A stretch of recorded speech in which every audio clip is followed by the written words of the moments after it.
I actually get bummed out because I feel like, I don't want to be someone that's like the relationship morgue and have to go through and do these autopsies of the relationship and let you know that this was never salvageable.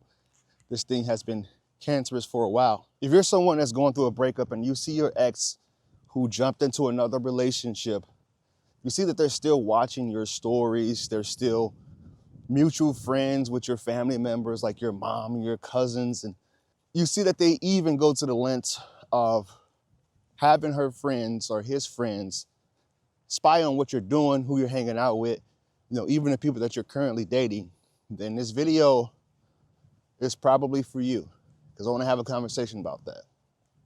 I know that when they're doing these type of things, you feel as if you still have a chance. There's still hope. But I've seen so many scenarios where the person, they may be extremely selfish and extremely, I don't want to use the word, egotistical or selfish, that they want their cake and eat it too. When people reach out to me, they don't reach out to me usually to heal, to break, to let go. It's usually some form of hope. They want to know what their statistic is for getting back with this person. They want to know just how likely it is for reconciliation. That's a hard thing to judge, but one thing that can help the statistics go higher as far as the likelihood is knowing that person's patterns, seeing their relationship histories, and seeing just how adaptable they are to coming to meet you in the middle and actually having that empathy for you in this scenario. So if someone that you're dating or were dating has jumped into a new rebound relationship, and I have a scenario for you, right? There's a guy that I was coaching. He was dating someone for 2 years, and this was back in 2021. He was dating someone for 2 years, and they ended up getting into this argument. It was a hot and cold relationship. I think the person might have been, but if you guys know about the channels, I talk a lot about attachment styles. I personally think she might have had more of a fearful avoidant attachment. So there was this hot and cold dynamic that was going on there. Well, he ended up getting into an argument with her, and she met this guy, like this new guy, totally random person that she started talking to more, started to spend more time and investing more effort into that relationship. And she said that he was just friends. They were just friends with each other. Her patterns, for me, showed that this wasn't necessarily just a friendly relationship. It was a courting that was happening. This was more of a courtship. So they ended up getting into this argument. She broke it off with him. And immediately she started dating this other guy. Initially, he was thinking, good riddance. He was angry. Like, if she's just going to toss me to the streets like that and go be with this other person, good riddance. I don't want anything to do with her. But she didn't just let it go easy like that. She started doing all the things that I mentioned in the beginning of this video. She started watching his stories. She didn't just go away. They call this haunting. If you know any of the type of psychological or relationship terms, they call this haunting. Haunting is different from ghosting.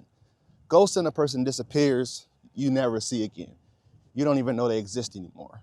You're just, they're in the wind. But haunting is when a person does just enough to keep coming around and keeping you hooked and keeping you feeling like confused. Like, what is this? This person broke it off with me. If they're happy in their new relationship, why do you even care what I have going on? 2 reasons. One, they can genuinely just not have any hard feelings for you. The relationship didn't work out, and that's how they feel like, all right, this is okay. I still like the person as a human being. I just didn't want a romantic connection with them. Or it could be more malicious. It can be they just want to keep you around, keep tabs on you as an option, just in case things don't work out with this next person. This guy that I was coaching, he ended up waiting for another year, and she never broke up with the guy. In fact, they ended up getting engaged. And that's when he said, this isn't good for my mental health. I need to just separate from this and detach completely. Delete her, unfriend all of her mutual friends, inform them, I don't really care what so-and-so's doing anymore. It's just not helpful or beneficial for me. But he still reached out to me and wanted to know one last time how I felt this was going to play out. I actually get bummed out because I feel like, I don't want to be someone that's like the relationship morgue and have to go through and do these autopsies of the relationship and let you know that this was never salvageable. This thing has been cancerous for a while. But I do like that I can help give people back their lives and help them channel where they feel their energy should be going in that moment. I don't know everything. I have been doing this for a while, but I'm not an expert. I do see patterns, and I trust the patterns that I see, and I trust what people are showing me. So when someone is, habitually getting into these different relationships to avoid the pain of the breakup, or honestly, I've seen many times too, where they just wanted to hurt you. And it doesn't have to make any logical sense. You could have been the best boyfriend ever or girlfriend, and they still got into these relationships and intentionally rubbed it in your face for whatever reason because they want you to hurt, even when you've done nothing wrong. Even when you've been someone that was extremely supportive, empathetic, understanding. You might have been a pushover. You might have been a people pleaser. And they still wanted to hurt you after that breakup. Just doesn't make a whole lot of logical sense to me. But I do I try to get people to get to that point of realizing that this was for the best. This was a gift they gave you.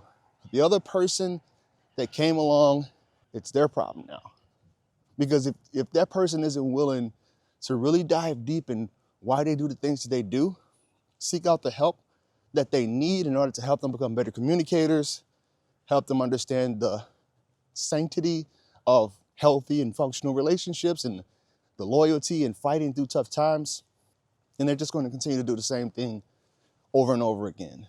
By the time they're 60 years old, they don't have anyone to help them do life at that age or to have a companion, then maybe they'll look back and say, man, I really discarded so many healthy and really great partners. But by that time, it's not your business anymore anyway, right? All right, guys, that's all I got for you. Appreciate you stopping by the channel. Hope you subscribe to continue this Rebound Journal with me. And I'll see you in the next video.